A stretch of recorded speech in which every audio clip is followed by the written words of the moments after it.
Tudo bom, pessoal? Vamos falar da divisão de polinômios por binômios do primeiro grau. Aqui nós temos um polinômio f dividido por um polinômio g. E esse polinômio f tem grau maior ou igual a 1. E o polinômio g, grau 1, ou seja, um binômio de primeiro grau. Ou seja, a gente pode apresentar ele como x menos a, por exemplo. Binômio de primeiro grau. No caso aqui, nós temos g igual a x menos 4. Ele vai ser o divisor. Então, nós vamos ter f como dividendo, g como divisor, o quociente é esse valor que está aqui, 2, esse polinômio, né? 2x ao quadrado mais x mais 8, e o resto, 31. Sabemos que f vezes g, ou melhor, f é igual a o divisor vezes o quociente mais o resto. Essa é uma condição. Então, o resto, nesse caso, deu 31. E a partir desse resto, nós vamos fazer uma análise que vai chegar no teorema do resto. Primeiro, a gente tem que entender que com a divisão por um polinômio de grau 1, que é um binômio do primeiro grau, ele vai gerar como resto um grau zero ou o resto igual a zero. E isso permite entender que o valor numérico de R não depende do número A substituído no lugar de X. Isto é, R igual R substituído por A é igual ao próprio R. Isso é uma condição que ocorre para qualquer número A pertencente a C. Mas quem é esse número A? Esse número A é quando você fala em G igual a X menos A. Seria esse termo aqui, independente. Então, como isso ocorre? Quando eu substituo o A na minha função polinomial principal, eu encontro o R. Aí chegamos nessa conclusão, que é o teorema do resto. Esse que vou apresentar para vocês agora é o teorema do resto. O resto da divisão. Então, aqui é o teorema do resto. Ou seja, o resto da divisão do polinômio f por um binômio x menos a, binômio do primeiro grau, é igual ao valor numérico de f em a. Ou seja, f no lugar de a é igual ao resto. Então, vamos ver aqui. Você tem que um polinômio aqui de quarto grau, dividido por um binômio de primeiro grau, o valor de a aqui é 3. Lembrando que tem que ser no formato x menos a. Então, atenção.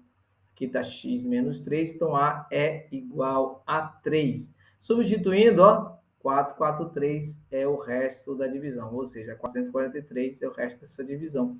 Eu não preciso fazer aquele método todo das chaves. Eu já sei o resto. Qual seria o resto da divisão de x mais 3 à sétima, mais x menos 2 ao quadrado, por g igual a x mais 3. Atenção, olha aqui como seria desenvolver isso tudo. Não vai precisar. Eu tenho que A aqui é menos 3. Lembrando que a definição do teorema do resto é x menos A. Com A aqui, a expressão aqui é x mais 3, então A tem que ser menos 3. Porque menos e menos deu mais aqui, não é isso? Substituindo, ó, deu 25. Não preciso fazer todo o processo de divisão para encontrar que o resto é 25. Esse é o teorema do resto, pessoal.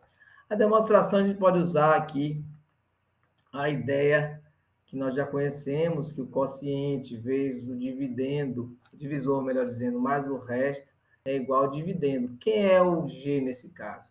X menos A. Então, coloco aqui X menos A, onde Q e R são, respectivamente, quociente e o resto. Como o X menos A tem grau 1, o resto é nulo ou tem grau 0. Portanto, R é um polinômio constante. Ele ou tem grau 0 ou é próprio zero. Então, ele é constante, ele é uma constante. Então, calculamos os valores do polinômio na igualdade acima, né?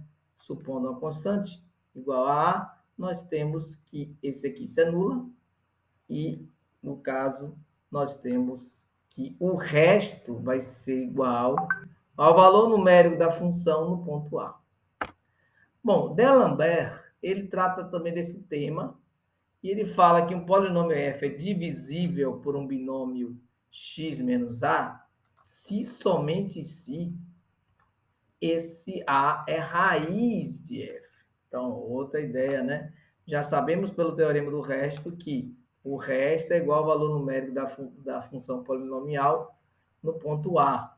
Esse A aqui sempre de cara com ele.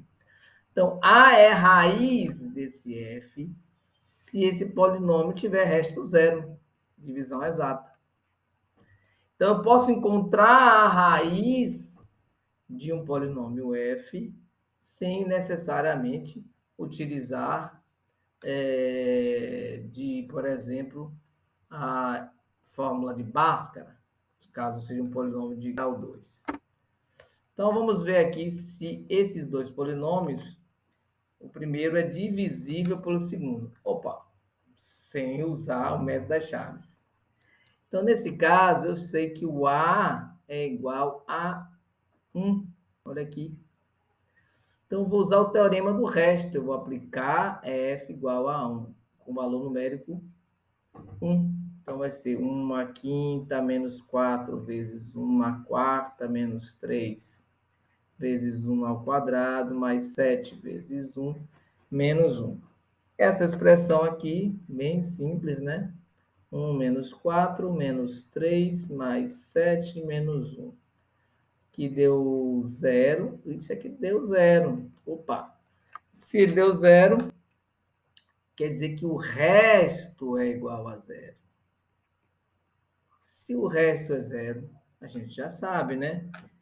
F é divisível